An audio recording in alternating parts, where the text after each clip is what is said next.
有去呛到吗？有去呛到不？有一点点。啊，今晚喝水了哈。那时候是在休息还是干嘛？在休息，突然感觉上怎么有浓烟的味道？我在顶楼洗衣服，我发觉烟是从楼下上去，在整个3楼整个都不见了。里面是牙医诊所吗？电线啊，你是医生，我是牙医的电线。啊，大哥贵姓？我姓卢，是为了意思你怀疑是监视器电源起火吗？电视机上面电源起火。哦，还好人没事。这个睡觉你不能穿衣服了哈。他在这里。你在睡午觉？我在洗衣服。里面还有一只小猫。对。啊，什么原因知不知道？不知道。可能是那个电线走火，从1楼烧起来了。对。啊，你在整个3楼往下看都全部是浓烟的。对。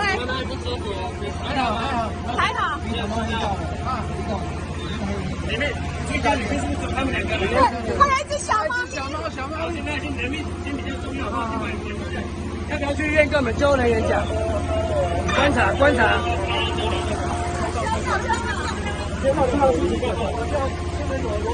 我就吸到烟蒂人都黑了。对啊，烟很严重。我发觉我在3楼顶楼洗衣服，发觉有烟的味道。我看了不对劲，我往下冲。我们整个那个乌烟已经都到那个4楼的。对，我赶快冲下来，我现在在3楼，我就拉着他在这边呼叫了。他在3楼睡觉。对。你也在3楼洗衣服？我在顶楼4楼洗衣服。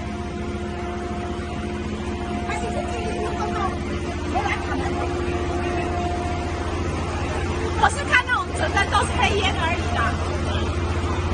目前这个火警我们消防队到了现场以后，他发现就是3楼有2名一男一女的民众受困，那我们立即将2名民众把那个双节梯救下来。那目前送医，他意识清醒。那目前初步了解，起火点可能在1楼，那目前还在持续搜索当中。